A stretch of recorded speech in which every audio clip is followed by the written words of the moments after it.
Bobby. And welcome to It's Black Owned in Conversations. And this one is Best of Both. Now, Best of Both, you might be thinking, what's that? A bread brand? Yeah, it is. It's a form of a bread, right?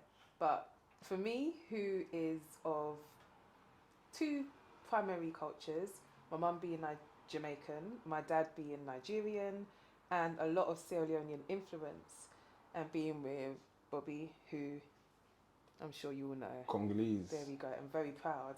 One thing I've noticed is while I might have come from a background which has got quite a few cultures intertwined from not just my generation, but my grandma's generation as well. My grandma's Jamaican and she married a Sierra Leonean, which is why I also have a lot of Sierra Leonean influence. I've noticed that people dating interculturally in the black community is becoming more of a common thing. When we think about black identity, sometimes people can make the mistake of thinking the black culture is a monolith, we're all the same.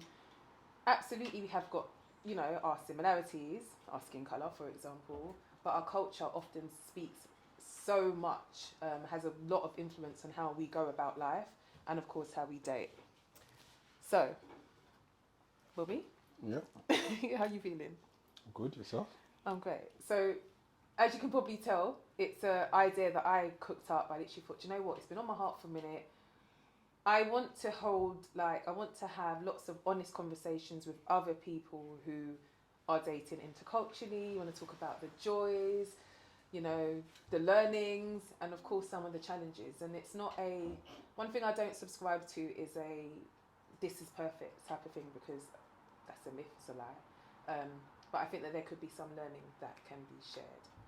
So the idea is to have a few conversations with various couples, and it be like a no-hold-bar conversation. Of course, there'll be things that people might not want to share, and likewise, it's not everything. I always say, for sure underneath, and I'm sure our Caribbean people will understand what I mean by that. It's like not everything needs to be out.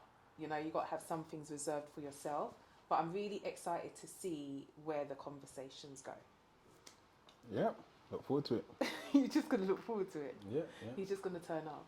I'm sure we'll have lots of questions.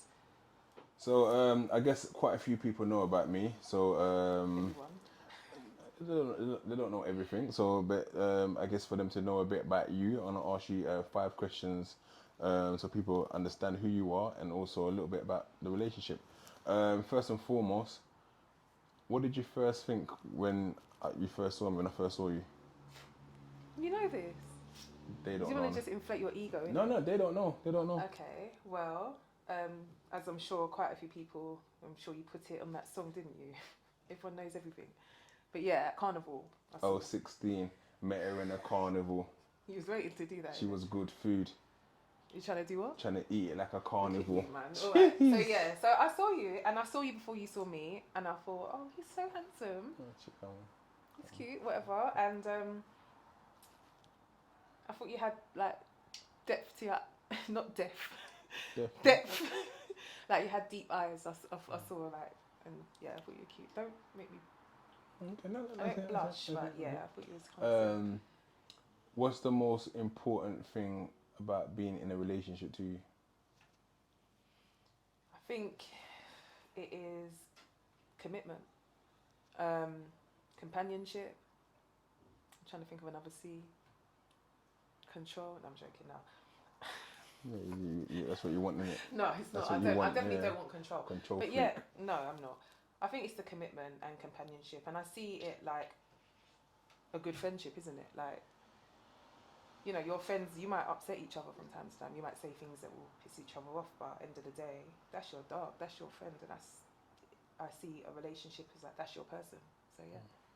So you're a mother also, right? How did that change the dynamics of the relationship? That's a good one.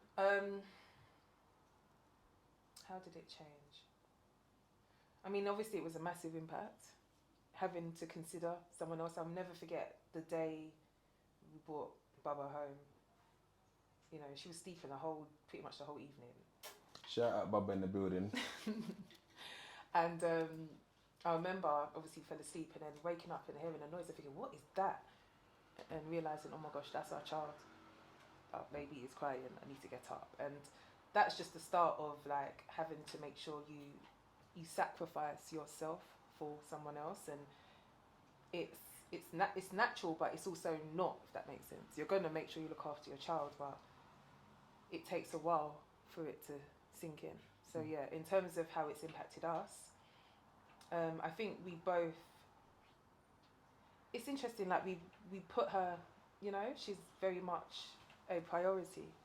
And I think it's always going to be a struggle to make sure we are also making each other a priority as well. But it's a juggle, isn't it? And what's the hardest part being with someone? Because you predominantly grew up on the Jamaican side of your culture.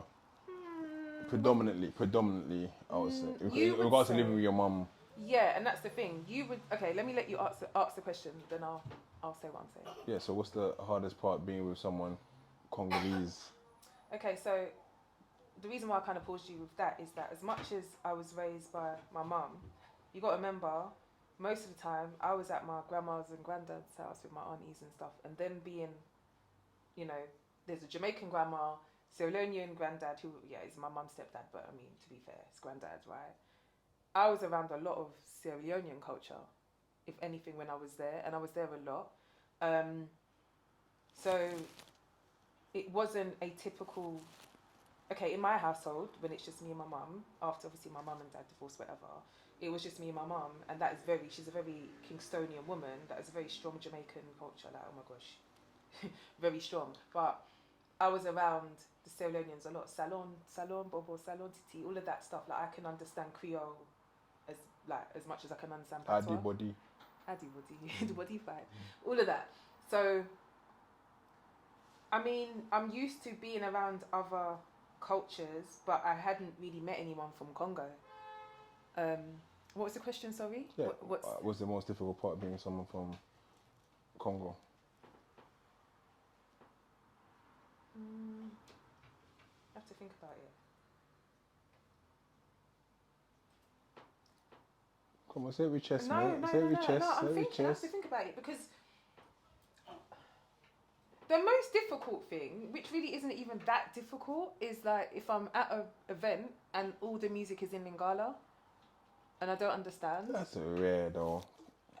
To you, that's rare. I think you're chickening out. No. I'm absolutely. What's the most difficult part of Babe, being a Congolese man? And you're saying at the parties. Party culture. We rarely go to Congolese parties. Okay, what about that time we went to the wedding and they were playing Congolese music for as they should. I hear you. And then when I'm talking about, the point I'm making is that we rarely go to. That's like once or twice we've gone to a Congolese party. I'm talking about what's the hardest part about being. Okay, hardest part about being with me. Okay, no, I'll go back to the Congolese thing, because I think that's the whole point of this. Yeah. You is you, right? Yeah. Culture is what, we're talking about here. I think, it's down to understanding stuff. So say you're in a room and everyone's speaking Lingala and you don't understand, and no one's going to do it in bad form, like no one's doing it consciously, but you literally don't know what the joke is. That's hard, because... I think that just comes down to manners, people understanding someone's from a different culture. I think that goes to all cultures. I think it does. Like, I can also be in a room where people are speaking Yoruba and I won't understand the thing as well. But even though I won't understand, because it's me, it's my culture. But I guess when I'm with the yardies, I get the patois, like, wagwan, you get me? It's in me now. Can you allow me, please? But yeah, I think that's it really. And maybe, I don't think Congolese people realise, and I didn't realise, and it's not a bad thing, but it's like, you guys are quite insular. I remember when I spoke to my cousin on my Nigerian side, when I told her we had met, and she asked where he was from, and I said, oh yeah, it's Congolese. She's like, really? Oh wow, Ali. And she literally speaks like that. Shout out to you, Hannah. She was like, really? I was like, what do you mean? Like, I was thinking, what's the big deal? She goes, nah, because they're proper, like, they stick to each other, their own. And I would liken it to maybe like the Jewish community kind of thing, but I didn't really. Maybe not as in maybe not as in depth. I don't think we're like that at all. I know many Congolese people who date outside of the Congolese community. No, I do too through through knowing you. But the fact that I didn't even ever really think of Congolese people, I didn't know your culture. I loved learning about your culture because I found that there was things like, for example, plaças, which is a Sierra Leone dish. and pondu it uses the same thing cassava leaf, and it's just different. And then there's certain words like dundus. It's got nothing on pondu though. No. Sorry, plasas. I'm so sorry. It's got Plasas. nothing on pondu. No. I'm sorry. It's Plasas. got nothing on pondu. Most people. Let me not.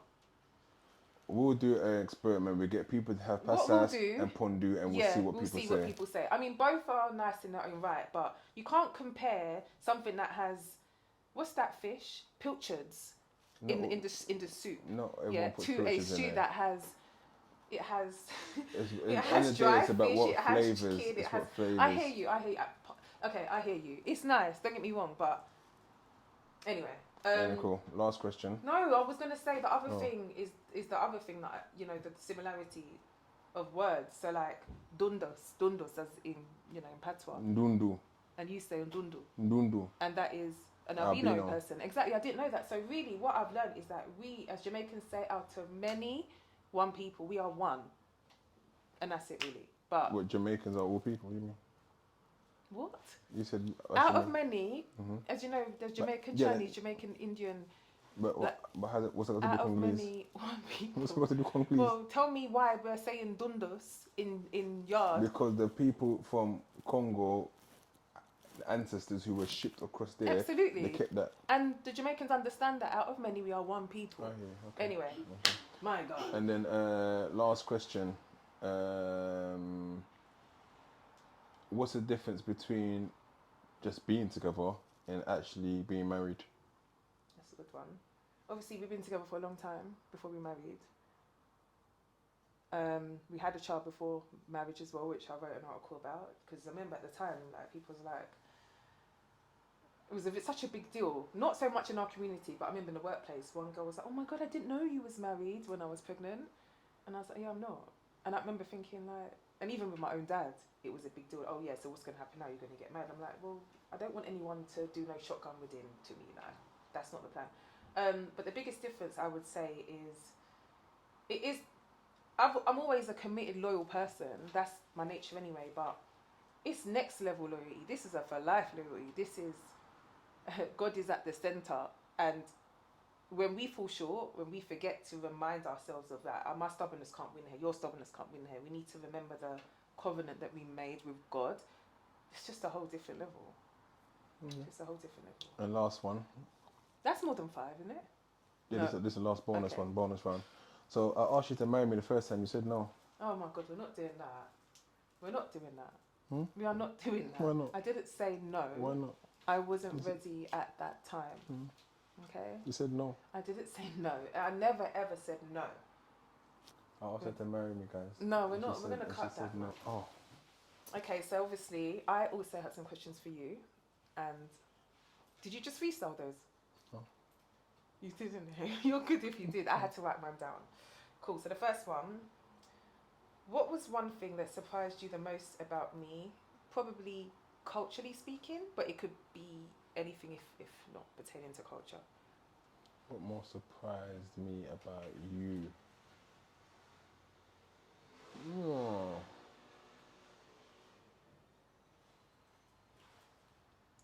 I'll say that you're so down to earth because you're a very beautiful woman, right? And like I said, for when I was at Carnival and my battery had died, and I said, "Oh, look, my battery's dead." And sometimes you give a girl a number and you think, "Yeah, she might message, she might not message." When I got home, I saw the message. "Oh, she's a good one, huh?" So yeah, surprised that you're quite down to earth for someone so attractive. Thank you. I mean, yeah. Whatever. I'm making me blush. I'm not even trying to blush. Are you doing it on purpose? No. But you never told me that.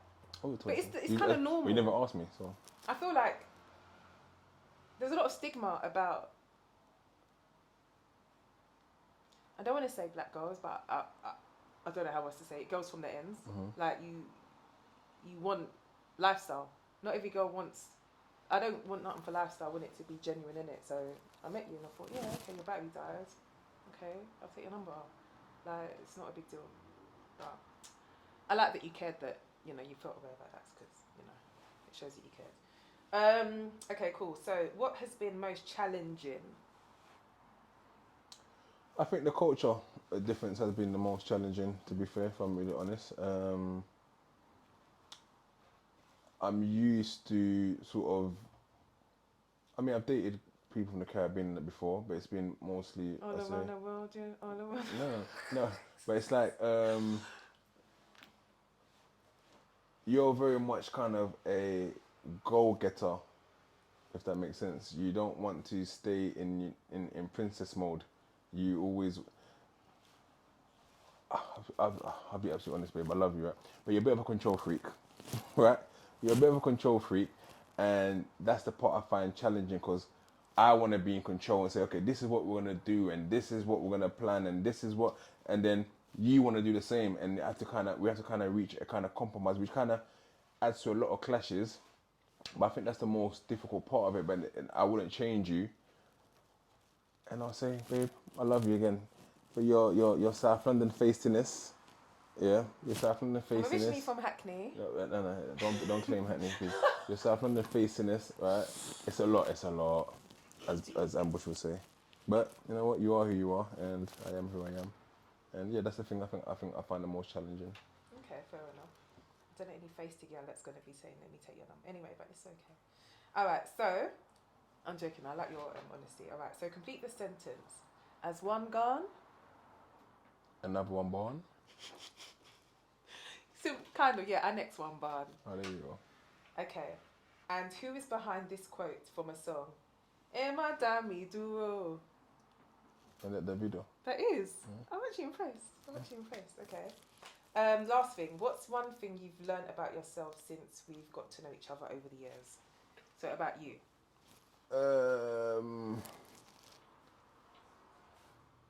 I think that I am extremely over the top hardworking. I don't know how to relax. I don't know how to just take time off or chill out, and that can have an effect on our relationship as well. But I feel like I feel the pressure as a man to make sure I'm providing for my family.